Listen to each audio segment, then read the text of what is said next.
The Orbea Ordu. What can I say about this bike? I mean, wow. It looks amazing, especially in my opinion. It looks sharp, it looks aggressive, and you can see the colour I've got here. It's called icy green. They have much more of a grey, but I prefer this colour compared to the other one. So here it is, this is my bike, and I must say it's quite hard to get your hands on one of these, especially when I was trying to find it.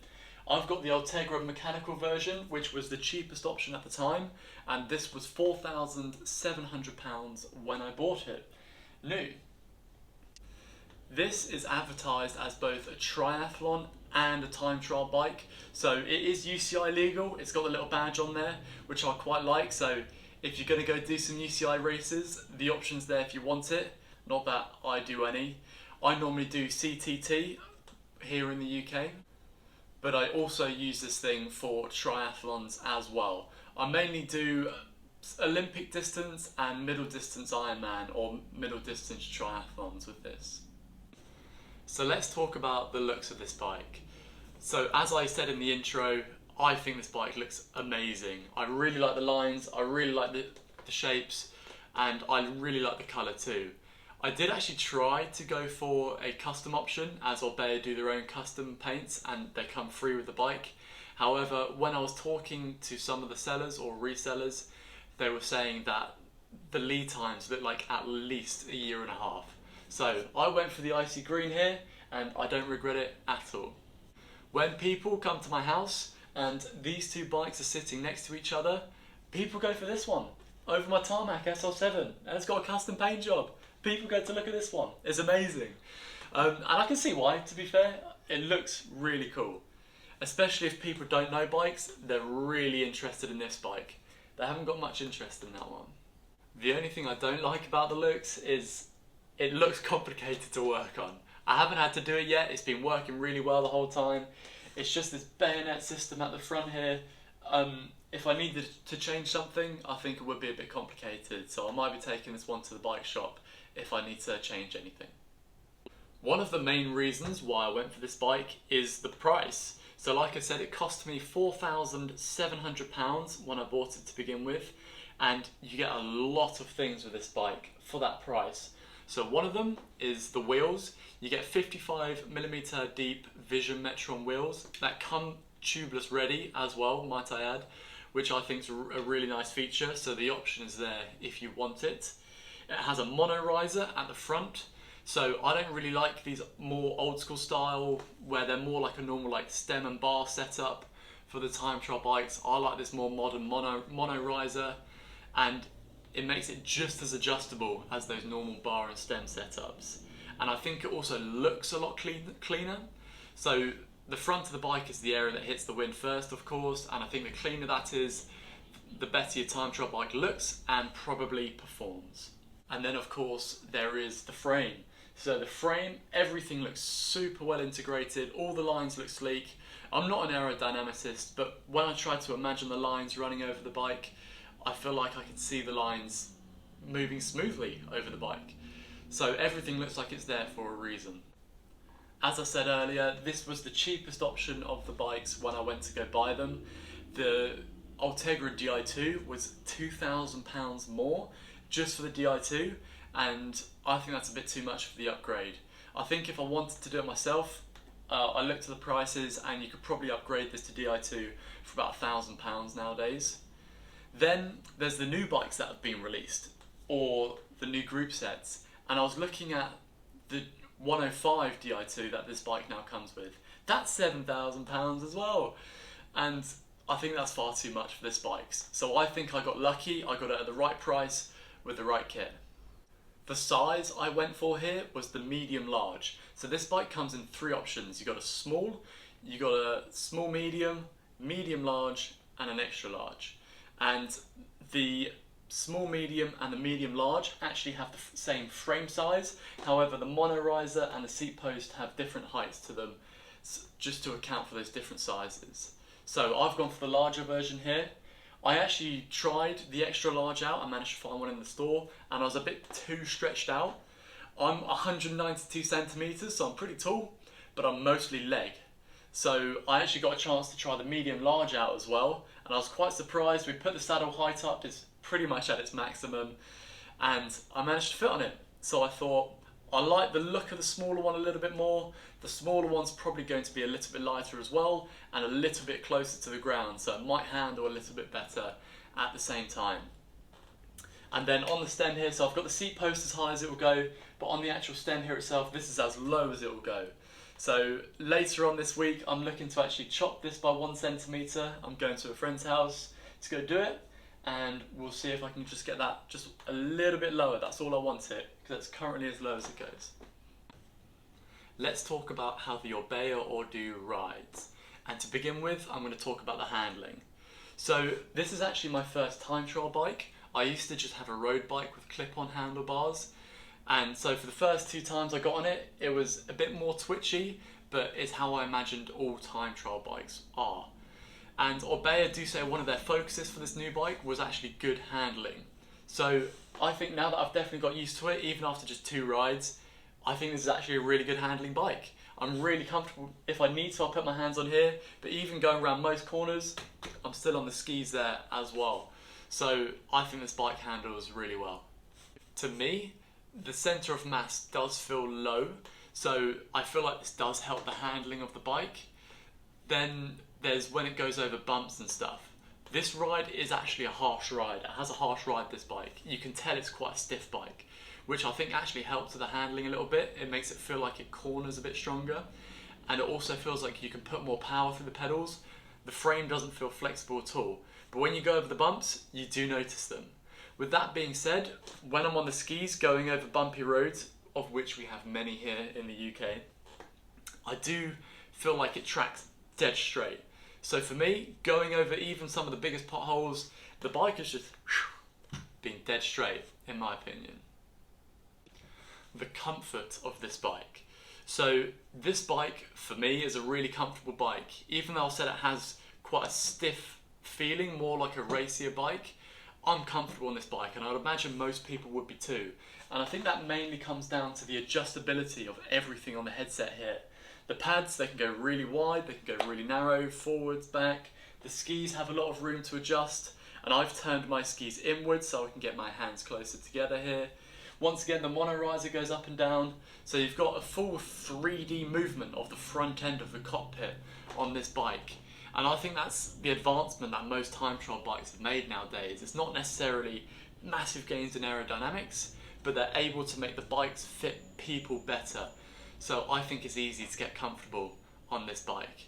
And that even goes for long distance triathlons. So like I said, I've done a few middle distance triathlons on this thing, and even over 90 kilometers, I find myself remaining pretty comfortable. No one's going to be comfortable in that position for 2.5 hours, but I think it's better than what I was doing with the clip-on bars on a road bike.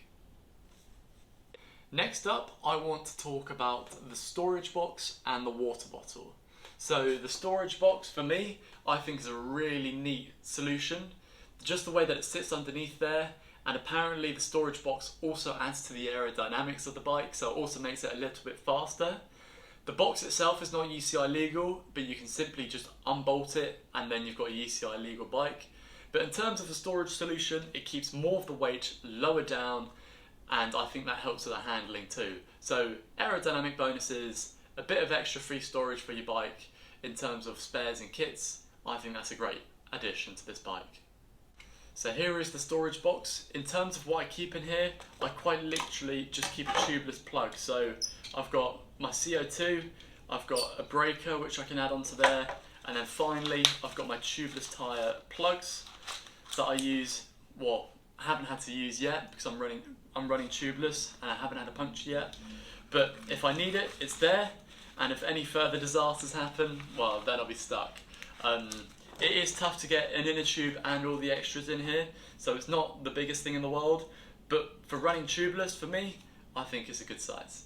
The water bottle that it comes with also integrates neatly within the bike. It's only 500 millilitres, so not massive, but great for most time trials. Still good for a triathlon, I think. A middle distance is too small, so I have to swap it out for an 850 millilitre bottle.